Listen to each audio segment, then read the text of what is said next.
I am praying for divine intervention to protect us not only from criminals but also from those in power who should be using their authority to safeguard the Filipino people instead of oppressing and persecuting them. Let us all pray for peace, love, and compassion to reign in our beautiful land once more. A land where law-abiding and God-fearing citizens feel safe and protected by the authorities we elected in the office. We must pray for unity among our divided people and work to eradicate hate, jealousy, greed for money, and greed for power, the roots of all evil. May the fear and love of God reign supreme in the hearts of our nation's leaders. God Almighty will save the Philippines. To God be the glory para sa Diyos at Pilipinas nating mahal by Pastor Apollo C. Kibuloy. Pinapakinggan mo kunyari. Dito sa kabila yung video. Mga kabayan, may isa pa pong mensahe ang ating pinakamahal na pastor. Ito po, Tagalog version naman po. Ayun pala, pero sabi ko nga po, napakalapit po at matalik na kaibigan ni pastor. Kaya po parang sabi nga niya, parang namatayan ang feeling niya. Parang may vacuum. Kaya tayo po lahat, we feel the same way, we empathize po. So ito po ang mensahe ni pastor. And it reads, magandang gabi po sa inyong lahat mga kababayan. Lahat po ng ating pagkakaisa ngayon sa prayer rally dito sa Liwasang Bonifacio ay para sa ating minamahal na bansa at sa ating former President Pangulong Rodrigo Roa Duterte na ngayon ay nasa Hague, Netherlands upang siya ay litisin sa mga sinasabing akusasyon o kasalanang kanyang ginawa. Para sa ating mga nagmamahal kay Pangulong Duterte, ang lahat po ng ginawa ng ating mahal na Pangulo ay para sa kapakanan ng bansang Pilipinas upang tayo ay mamuhay na matiwasay, masagana, mapayapa at punong-puno ng katahimikan ang ating buhay na walang ikinatatakot na masama. Sapagkat siya ang umako ng responsibilidad ng ating bansa na tayo ay kanyang bigyang proteksyon sa lahat ng mga masasamang elemento, masasamang tao, masasamang bisyo tulad ng droga at masasamang epekto ng bisyong ito na nagdudulot ng krimen. Tayo ay nagpapasalamat sa paglilingkod ng ating butihing mayor na naging presidente, na naging kaibigan po ni Pastor Kibuloy sa matagal ng panahon.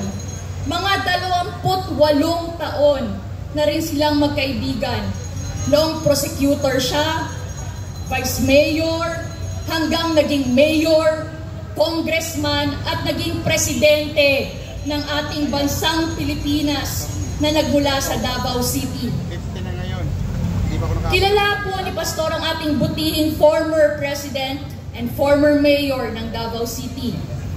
Isang taong tunay na nagtatrabaho para sa gobyerno. Talagang tinotohanan niya. Hindi siya nakatikim ng magandang ayos ng buhay dahil siya ay matapat sa kanyang sinumpaang tungkulin na hindi siya magnanakaw sa anumang pera ng gobyerno na ipinagkatiwala sa kanya. Walang naidagdag na anumang poste sa kanyang bahay si Pangulong Duterte. At hindi siya kailanman nakasakay sa Mercedes-Benz. Hindi po nagmay-ari ng anumang marangyang sasakyan si Pangulong Duterte o marangyang buhay sa Manila man nung siya ay presidente o sa Davao City man nung siya ay mayor dito. Ganyan po dedikado at committed ang ating Pangulong Duterte at sa kanyang panunungkulan para sa ating bansa Kaya tayong lahat ay napamahal sa Kanya. Tama?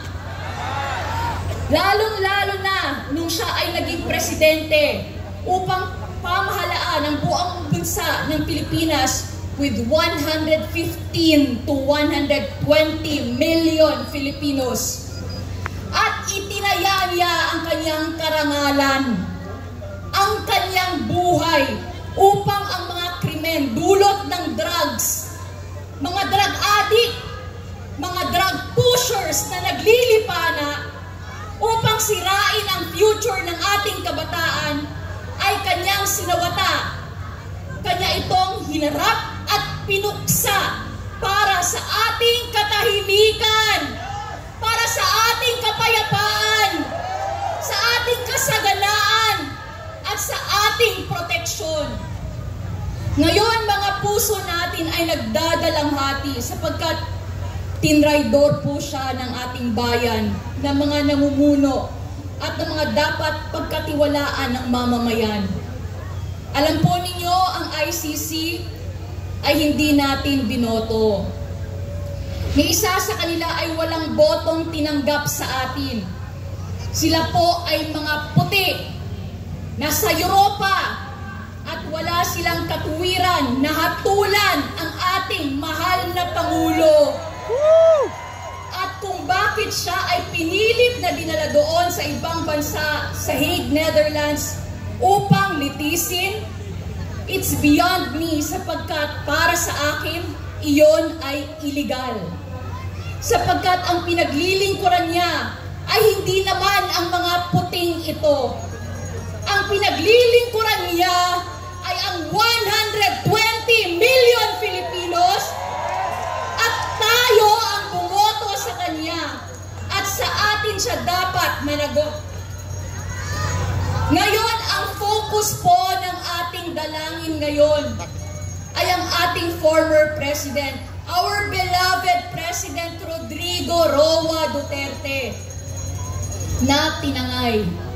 Ito'y isang kidnapping because he was taken away without a proper procedure at labag sa kanyang kalooban. Hindi po dinaan sa mga pamamaraan ng rule of law ng ICC or ng ating bansang Pilipinas. So, it's akin to kidnapping or extraordinary rendition na sinasabi ni Pastor. Kaya't manalangin tayo na babaliktad ang mga desisyon ng ICC. Hindi naman natin to binoto upang hatulan ang ating Pangulong ibinoto. So ipanalangin po natin maabswelto lahat itong mga pinaggagawa nila. Technically po, talagang hindi po dapat na manatili doon na matagal si Pangulong Duterte. Kailangang iuwi na nila dito ang ating Pangulo. Manalangin po tayo! Kaya ang ating prayer for Tatay Digong is, bring him home! Bring him home! Bring him home! Kailangang maibalik na siya dito. Dudulog tayo sa ating Panginoong Diyos. Gagawa siya ng paraan upang ang ating Tatay Digong ay maibalik dito sa kanyang bansang sinilangan. At dito niya ialay ang kanyang buhay. Inialay ni Pangulong Duterte ang kanyang buhay dito at dito niya ibibigay ang kanyang huling hininga kung siya ay makabalik na. Kaya ito ang ating mga dalangin ngayon para kay Tatay Digong na siya ay maibalik kaagad-agad dito sapagkat puro mali po ang procedure ng gobyerno na pinagtaksilan siya at ang ICC na hindi naman talaga ayon sa kanilang mga pamamaraan. Anong silbi ng ating mga korte dito? Dahil lang siya ay malakas? Dahil lang si Pangulong Duterte ay mahal pa rin ng mga tao? Almost all Filipinos, kaya't ginaganito po siya? Kaya't idalangin po natin makabalik siyang muli. At sa ating dalangin ito, masinsingang dalangin para sa kanyang kalusugan, sa kanyang buhay at proteksyon ng mga anghel. At maibalik siya ng may kalakasan sa kanyang pangangatawan. Makita pa natin siya ay buhay na ibabalik dito. Iyon ang ating matindi at masinsinang mga dalangin ng pagkakaisa. Mga kababayan, para po sa ating mga God-fearing and law-abiding citizens, mahal na mahal po natin si Pangulong Duterte sapagkat ginawa niya ang kanyang tungkulin. Ngunit sa mga drug addict, sa mga kriminal, sa mga drug lords, para sa mga drug pushers, para sa mga CPP, NPA, NDF na pumapatay na walang habas, si Pangulong Duterte ay naging kalaban nila at ginagawa pang narrative na sila ay mas mabuti kaysa sa ating Pangulo at ngayon ay lumugar sa panahong ito. Nagkaroon sila ng pagkakataon na mahawakan ang renda ng ating gobyerno at siya ngayon ay inusig, siya ngayon ay sinikil, siya ngayon ay ginawan ng hindi karapat-dapat. Kinuha po ang karangalan ng ating Pangulong Duterte. Kinuha po ang kanyang dignidad, katulad po ng ginawa sa Kingdom of Jesus Christ at kay Pastor Apollo Kibuloy. Remember po, the 16 days siege sa aming compound. Religious compound po. Ang karangalan po namin, ang aming pong dignidad ay ninakaw ng mga taong nasa kapangyarihan na akala mo'y mga barbaro at akala mo'y mga walang pinag-aralan at akala mo'y mga may kapangyarihan na dapat pumrotekta sa atin. Ngunit sila mismo ang sumira sa tinatawag na rule of law kasi naging lawless at naging illegal ang kanilang ginagawa. Ang kanila pong palaging sinasabi, whether you like it or not, gagawin namin ito sa inyo. Ano po ito sa inyong tingin? Parang patay ang demokrasya ng ating bansa ngayon? Wala nang rule of law. Ang batas ay para lang sa atin, ngunit hindi para sa kanila. Ito po ang masaklap at ito ang masakit na nangyayari ngayon. Kaya sa ating prayer rally, idalangin natin ang ating mahal na bansang Pilipinas na naway pagharian tayong muli ng ating Panginoong Diyos. Alisin ang mundo ng kadiliman at kasamaan na ating tinatahak ngayon. Mga kababayan, manalangin tayo na ang pag-ibig, ang pagkakaisa, ang pagmamahalan, pagkakaintindihan ng bawat isa't isa sa ating mga Pilipino ay pumalik ng muli. At bigyan tayo ng tagapamahalang katulad ni Pangulong Duterte, na bigyan ng pusong may dangal, mayroong pag-ibig sa kanilang sinasakupang mga mamamayan. Kaya tayo ngayon, magkakaroon po tayo ng prayer rally, dumudulog po tayo sa makapangyarihang Ama, luluhod po kung pwedeng lumuhod sa kanilang mga bahay, sapagkat siya lang po ang ating makapangyarihang Ama, ang may hawak ng lahat ng sitwasyon sa ating buhay, na naway baguhin, na naway kaawaan naman tayo, na naway bigyan na naman tayo ng grasya upang ang ating bansa ay sakupin na naman ng kaliwanagan at katwiran, ng katapatan at ng mabuting pamalaang magiging gabay natin, magiging ilaw na katulad ng sinabi ng ating Panginoong Diyos. Mga kababayan ko, huwag po tayong mawalan ng pag-asa. Kaya nandito po tayo sa prayer rally na ito. Tumayo po tayong lahat, mga kababayan. Kung pwede po lumuhod, yung mga nasa kanilang tahanan, pwede po tayong lumuhod. Itaas po natin ang ating dalawang kamay.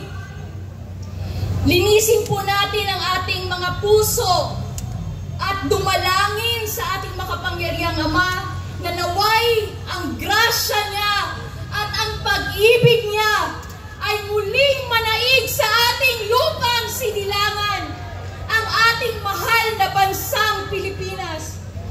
Itaas po natin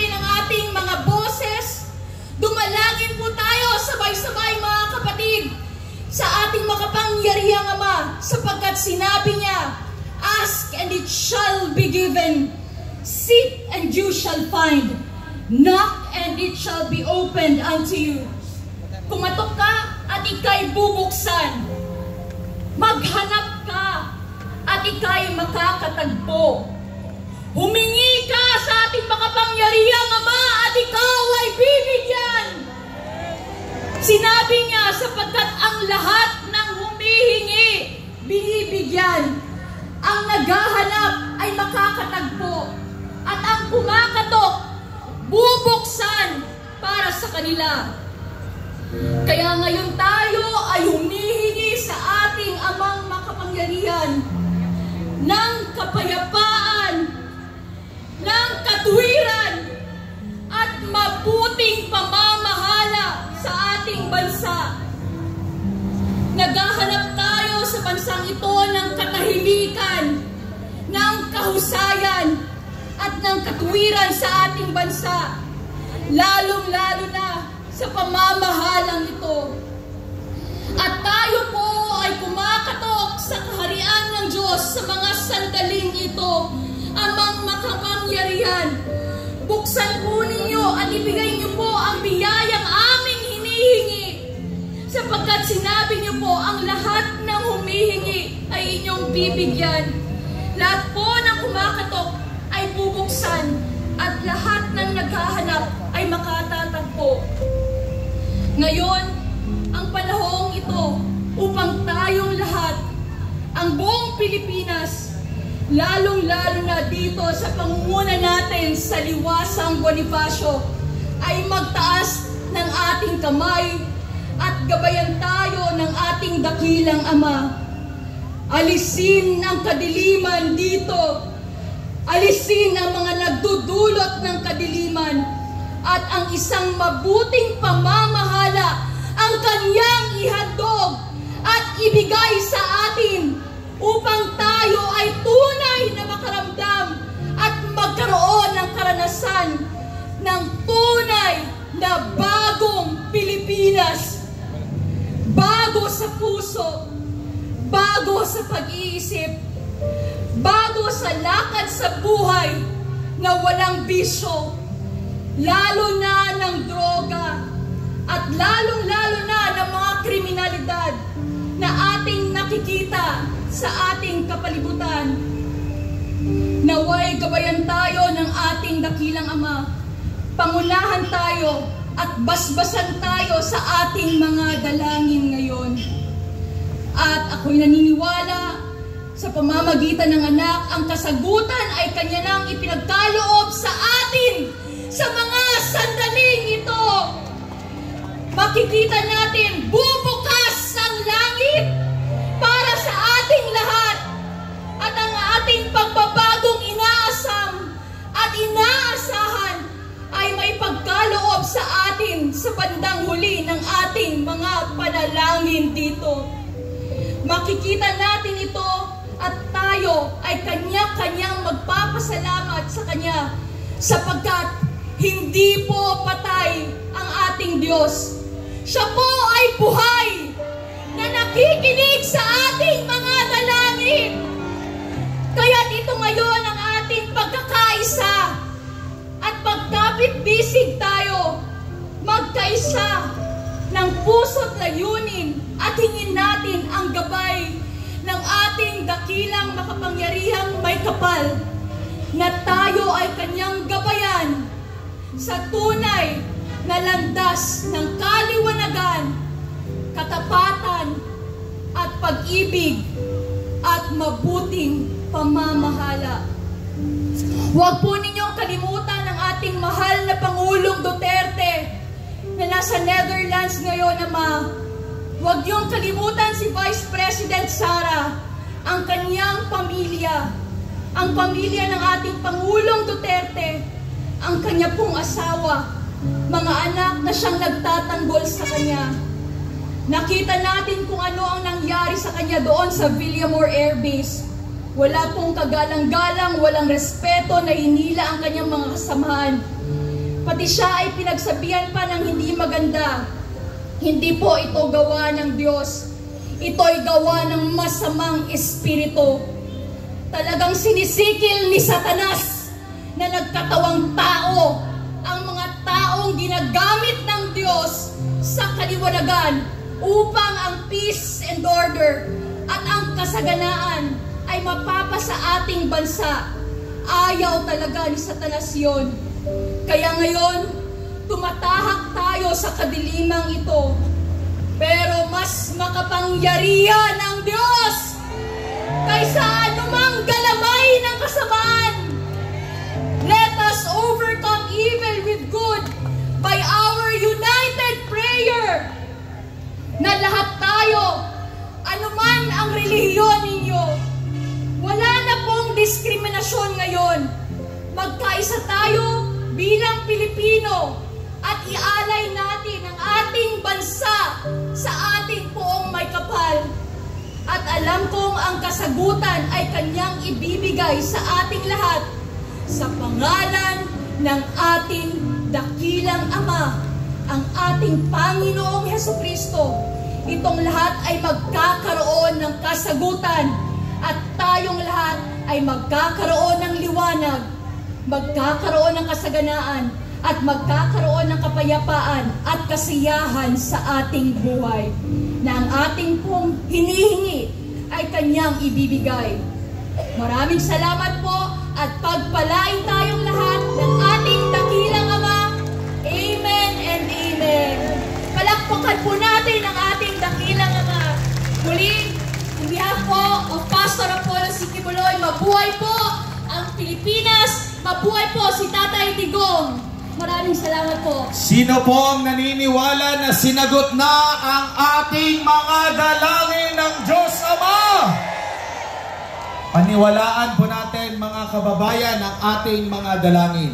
Sa mga sandaling ito, sino po ang nakakaalala sa tugtog tuwing papasok po si Tatay Digong pag tinatawag na siya?